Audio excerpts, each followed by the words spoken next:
सवाल है जो कम से कम मुझे ट्रबल करता है। मुझे कहीं ना कहीं ये देखकर तकलीफ होती है।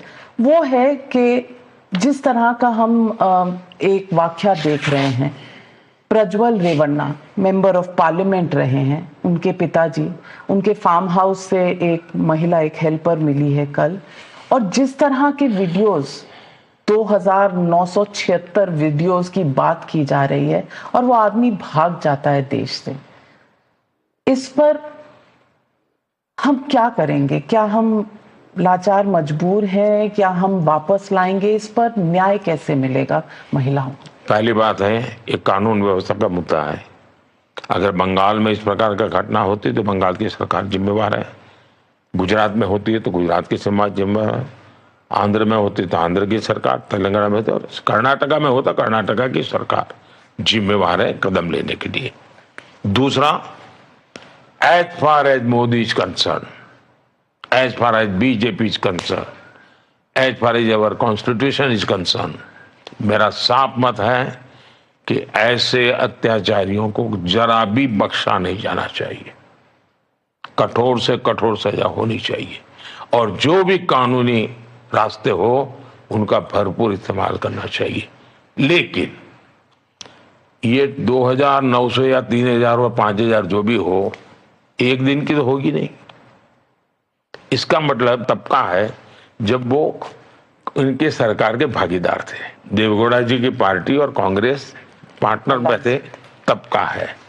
इसका मतलब उन्होंने सरकार में रहते हुए ये सारा इकट्ठा करके रखा और चुनाव में भी एक निश्चित समाज के लोगों का मतदान पूरा हो गया, वो ब्लॉक वोकलिका का, उसके बाद उसको बाहर लाना और उसको विदेश बाहर भेजने के बाद बाहर लाना, ये बहुत ही शंकास्पद है खेल।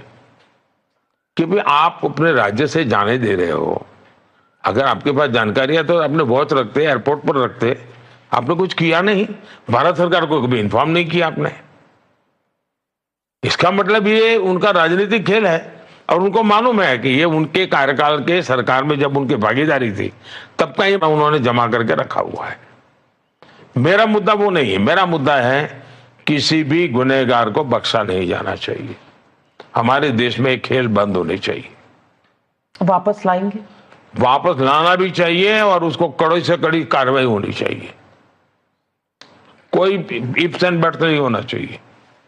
प्रधानमंत्री जी, एक बड़ा मुद्दा जो इस चुनाव में बेरोजगारी और महंगाई की बात विपक्ष करता है कि महंगाई बहुत बढ़ी हुई है और बेरोजगारी पर आपका जो रुख है कि भाई 5 साल पहले आपने कहा था कि उस पर रोजगार के डेटा पर जो है उसकी विश्वसनीयता पर आपने प्रश्न उठाए थे।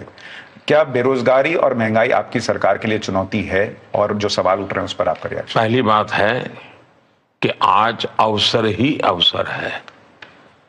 हमने चुनौतियों को चुनौती दे करके अवसर में परिवर्तित किया है, लेकिन आवश्यकता यह है कि चीजों को हकीकतों के आधार पर देखा जाना चाहिए। एक्यूरेट सोर्स से जो डेटा मिलता है उसको आधार पर, अब जैसे पीएलएफएस का डेटा, उसको तो विश्वसनीय मानोगे आप, पीएलएफएस के डेटा को तो विश्वसनीय होगा।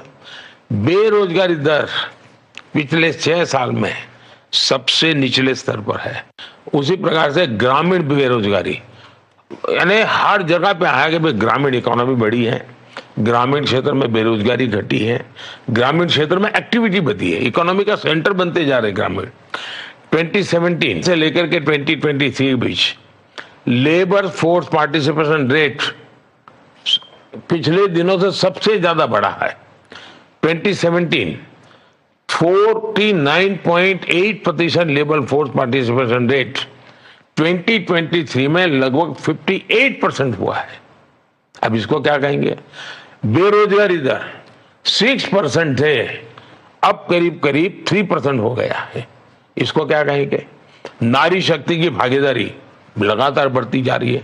10 साल में 10 करोड़ महिलाएं विमेन सेल्फ हेल्प ग्रुप में एक्टिव हुई है। वो इकोनॉमिकल एक्टिविटी के काम करती है और 1 करोड़ लखपति दीदी, और अभी मेरा लक्ष्य है 3 करोड़ लखपति दीदी का ईपीएफओ में 6 करोड़ लोगों से ज्यादा रजिस्ट्री होती है। वो तो ऐसे नामकरण नहीं है, वो तो कैश मिलता है तब बनता है जी। सरकारी नौकरी, प्राइवेट जॉब दोनों बढ़ाई गई है। मुद्रा योजना, लाखों लोगों को हमने बिना गारंटी लोन दिए और एक एक व्यक्ति ने एक एक दो दो लोगों को रोजगार दिया। नए सेक्टर्स के लिए हमने स्पेस खोल दिया। हमने स्टार्टअप देखिए, पहले के जमाने में 200-300 स्टार्टअप थे, आज करीब 1.25 लाख स्टार्टअप्स हैं और टियर 2 टियर 3 सिटी के अंदर वो नेतृत्व कर रहे हैं। ड्रोन्स का क्षेत्र इतना बड़ा बढ़ा है जी, आज ड्रोन जीवन में इतना उपयोगी हो रहा है, इतना बड़ा, मैन्युफैक्चरिंग से लेकर के सर्विस सेक्टर तक। आज कोई भी टीवी कैमरा वाला, शादी वाला कैमरा वाला भी ड्रोन वाले अलग ऑपरेटर रखता है। ड्रोन दीदी का मेरा कार्यक्रम पूरे देश में बहुत बड़ा कमाल कर रहा है जी। मैपिंग की बात हो, कृषि की बात हो, रक्षा क्षेत्र हो, इवन ट्रांसपोर्टेशन का क्षेत्र हो, मेडिसिन में कितना बड़ा कमाल हो है। 5G का विस्तार, ये टावर वावर तो लगे होंगे तो रोजगार को ये मिला हुआ। AI, इंटरनेट ऑफ थिंग्स, कितना बड़ा अवसर मिल रहा है।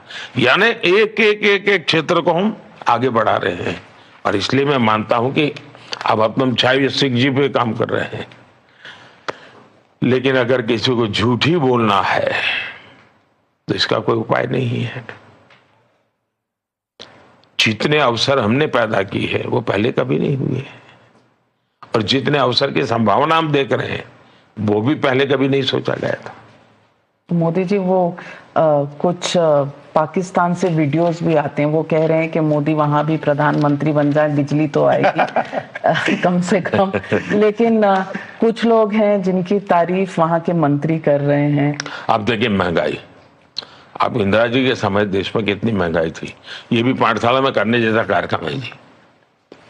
और मोदी के राज में कितनी महंगाई है, 2014 के पहले कितनी महंगाई थी, 2014, और आज तो युद्ध का समय है। और आप हैरान हो जाएंगे जी, मुझे दुख होता है कहने से, लाल किले पर से पंडित नेहरू का भाषण है, आपको वो ऑडियो और वीडियो दोनों मिलेगा, नहीं हमने चलाया। उस भाषण में वो कहते हैं कि महंगाई इसलिए बढ़ी है ताकि नॉर्थ कोरिया में लड़ाई चल रही है। नॉर्थ कोरिया में लड़ाई, तब तो इतना ग्लोबलाइजेशन नहीं था और नेहरू जी को महंगाई मारती थी। अभी तो यूक्रेन वगैरह में तो लड़ाई को दुनिया पर सीधा प्रभाव है क्योंकि वहां कुछ चीजें हो है, यानी फूड, फर्टिलाइजर एंड फ्यूल, तीनों पर इस लड़ाई का प्रभाव है जी। और तीनों महंगाई के मूलभूत चीजें हैं। 3 प्रधानमंत्री ब्रिटेन में बदल गए महंगाई कंट्रोल नहीं कर पाने की वजह से। हाँ। वहां लोग एक टाइम का खाना छोड़ रहे हैं महंगाई की वजह से। नहीं, मैं तो चाहता हूं आपके न्यूज अवर में एक पूरा समय है कि इसी पर निकालिए जी और जानकार लोगों को बुलाइए, तू मेमा वालों को नहीं। मैं पक्का बताता हूं जी, देश को पता चलेगा कितना झूठ चलाते हैं जी। और आप एक न्यूज अवर आपका इसको समर्पित कीजिए आप।